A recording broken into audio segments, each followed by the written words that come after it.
একটা হাদিস শুধু শুনলেই যথেষ্ট হবে। নবী করিম সাল্লাল্লাহু আলাইহি ওয়াসাল্লাম বলেছেন, সম্ভবত মুসনাদে আহমদে হাদিসটি বর্ণিত হয়েছে, আদ-দাওয়াবিনু সালাসা, কিয়ামতের দিন আল্লাহর কাছে 3 ধরনের মামলা উঠবে। কয় ধরনের মামলা? 3 ধরনের মামলা উঠবে, ভালো করে শুনেন। নাম্বার 1, তাওহীদ সম্পর্কিত মামলা, ঈমান সম্পর্কিত মামলা। কারণ ঈমানের মধ্যে বড় ভেজাল আছে, শিরক আছে, কুফরি আছে, নেফাক আছে, ঈমান ঠিক নেই। এই মামলাগুলো বিনা হিসাবে জাহান্নাম, এগুলো কোনো শুনানি হবে না, বিনা শুনানিতে জাহান্নামে চলে যাবে। যে ঈমান ঠিক নেই কোন বান্দার, এখানে আল্লাহ শুনতে যাবেন না, কোনো ওজর টোজর নেই, ডাইরেক্ট জাহান্নাম। এই জন্য ঈমানটা সবকিছুর আগে ঠিক রাখতে হয়, তাওহীদটা ঠিক রাখতে হয়, শিরক থেকে মুক্ত থাকতে হয়। 1। 2 নম্বর মামলা হলো আল্লাহবাদী মামলা। আল্লাহবাদী মামলা বলতে বুঝাতে চাচ্ছি যে আল্লাহর হক নষ্ট করেছেন সেই মামলা। আপনার নামাজের ত্রুটি আছে, রোজার ত্রুটি আছে, আপনার হজের ত্রুটি আছে, আপনার অন্য কোনো ইবাদতবন্দির ত্রুটি আছে। যদি এরকম মামলা হয় তো সেইগুলো আল্লাহ রাব্বুল আলামিন যাকে ইচ্ছা তাকে মাফ করবেন, আর কাউকে মাফ না করলে সে নির্দিষ্ট শাস্তি ভোগ করার পরে মাফ পাবে। বাকি এটা আল্লাহর নিজের উপর নিজের কাছে রেখেছেন, যে চাইলে আল্লাহ তাআলা বান্দাকে মাফও করতে পারেন। ঠিক আছে, তোমার অনেক ত্রুটি আছে, আমি সবগুলা মাফ করে যেগুলো ভালো আছে সেগুলো ভিত্তিতে আমি তোমাকে ক্ষমা করে নাজাত দিলাম, মুক্ত ঘোষণা করলাম, জান্নাত দিলাম। আল্লাহ দিতে পারেন। 3 নম্বর মামলা যেটা বান্দার হক নষ্ট করার মামলা, এইটা ব্যাপারে আল্লাহ বলবেন না, এটা তো আমি শুনানি করব না, এটা যার হক নষ্ট করছো তার সাথে বুঝো। আর কিয়ামত এমন একটা জায়গা ভাইরা আমার, আল্লাহ কোরআনে বলছেন, ইয়াউমা ইয়াফিরুল মারউ মিন আখিহি ওয়া উম্মিহি ওয়া আবিহি ওয়া সাহিবাতিহি ওয়া বানি। সেদিন মানুষ তার বাবা দেখে সন্তান পলায়ন করবে, মাকে দেখে সন্তান, মা সন্তান দেখে পলায়ন করবে, স্বামী স্ত্রী দেখে পলায়ন করবে, একজন আরেকজনকে দেখে পলায়ন করবে। কারণ কে জানি দুনিয়ার সম্পর্কের ভিত্তিতে আজকে ধরে কিনা যে তুমি আমাকে সব দাও, আমি আটকা পড়ে গেছি। কেউ কাউকে দিতে চাইবে না, ইয়া নাফসি ইয়া নাফসি করবে। লিকুল্লি ইমরিইন মিনহুম ইয়াওমাইযিন শাআনুন ইউগনি, প্রত্যেকে যার নিজেকে নিয়ে ব্যস্ত থাকবে, সেদিন কেউ কাউকে ছাড়বে না। একটা রিকশাওয়ালা বেচারা গরিব মানুষ, গায়ের জোরে 2-3 বন্ধু ছিলেন, কথা একটার থেকে 2টা বলে ফেলছে, যা দিলাম না তোর ভাড়া কি করবি। বেচারা ফেল ফেল করে চেয়ে রয়েছে, চলে গেছেন, কিচ্ছু বলে নাই। সেদিন হাজির হয়ে যাবে, একজন মিস হবে না। কোথায় কোন জেলায় করেছেন সব হাজির হয়ে যাবে। কোন বাসের কন্ডাক্টরকে ধরে ধমক দিয়েছেন, গালি দিয়েছেন, ধাক্কা দিয়েছেন, বেচারা কিছু করতে পারে নাই। আপনারা 4-5 যুবক কলেজে পড়েন, গায়ের জোর আছে, ধমক দিয়েছেন, চেয়ে চেয়ে চলে গেছে, কিছু বলতে পারে নাই। কিয়ামতের ময়দানে তাকায় দেখবেন সব হাজির হয়ে গেছে, একজনও বাদ নাই।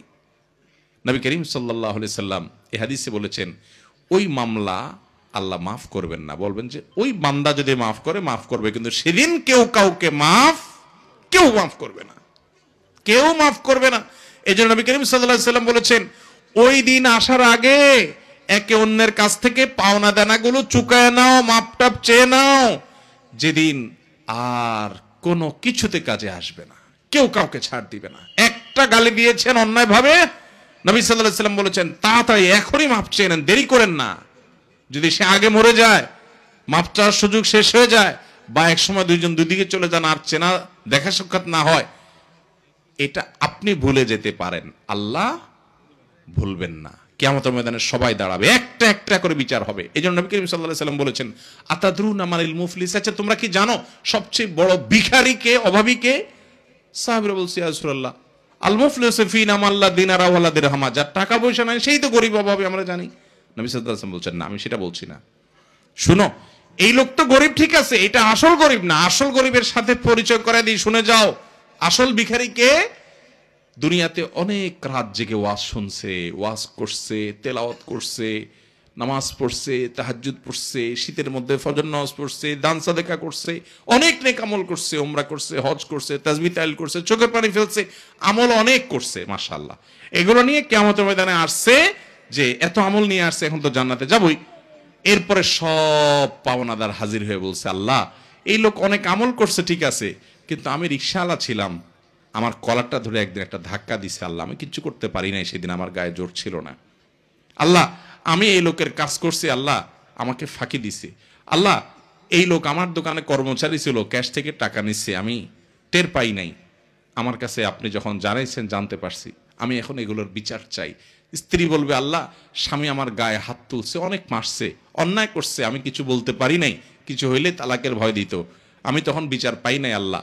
আরেকজন বলবে আল্লাহ দুনিয়ার আদালতে গেছি, টাকা পয়সা দিয়ে উকিলদেরকে কিনে বিচার নিয়ে গেছে, আমি বিচার পাই না, এখন বিচার চাই। একজন একজন করে সবাই হাজির হবে।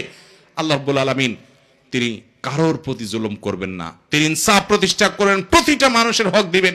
তখন বলবেন তোমার কাছে এখন তো টাকা পয়সা দেওয়ার সুযোগ নাই, ঘুষির বাবদের ঘুষির ব্যাপার নাই, তাহলে ঠিক আছে তুমি যে আমলগুলো নিয়ে আসছো এই নাও, ওরে ঘুষি মারছো ওরে আমল দিয়ে দাও, এই যে ওর ধাক্কা দিছো এই আমল দিয়ে দাও, ওরে টাকা মারছো ওর এটা দিয়ে দাও, ওর জমির আইল ঠেলছো ওর এটা দিয়ে দাও, ওর ক্ষেতের লাউটা কেটে নিয়ে আসছো চুরি করে ওর এটা দিয়ে দাও, ওর ক্যাশের টাকা মারছো ওর এটা দিয়ে দাও।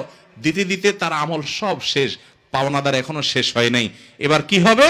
আল্লাহ রাব্বুল আলামিন বলবেন সব তো তোমার শেষ, আমল যা নিজে করে আসছো সব মানুষকে দিয়ে শেষ হয়ে গেছে, এখনো পাওনাদার বাকি আছে। ঠিক আছে, এবার তাহলে পাওনাদারদের পাপের বোঝা তুমি নাও, নিয়ে নিয়ে দায় পরিশোধ করো, দেনা পরিশোধ করো।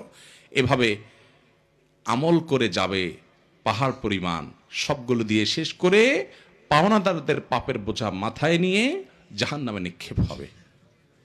নবী করিম সাল্লাল্লাহু আলাইহি ওয়াসাল্লাম বলেছেন ভিখারি যদি দেখতে চাও তো এর দিকে তাকাই হলে সবচেয়ে বড় ভিখারি। আল্লাহ তাআলা আমাদেরকে মানুষের হক সম্পর্কে সচেতন এবং সাবধান হওয়ার তৌফিক দান করুন। ভাইরা আমার, আমল একটু কম করেন, আমল একটু কম করেন, অসুবিধা নাই বাবা, কিন্তু মানুষের কোনো হক কখনো মারবেন কখনো না। আপনি মনে করতেছেন আমরা স্বামী স্ত্রী, তো স্ত্রীর প্রতি জুলুম করতেছেন, স্ত্রী মনে করতেছেন স্বামীর প্রতি জুলুম করতেছেন, বাপ মনে করতেছেন ছেলে মেয়ের প্রতি জুলুম করতেছেন। জি না, কেউ কাউকে সেদিন ছাড়বে। এজন্য ওই যে 3 ধরনের মামলার ভিতরে আল্লাহর হকে একটু উল্টাপাল্টা করছেন, মাপ চান, আল্লাহ মাফ করতে পারে। বান্দার হকে ঝামেলা করবেন, আল্লাহ আমাদেরকে বোঝার তৌফিক দান করুন।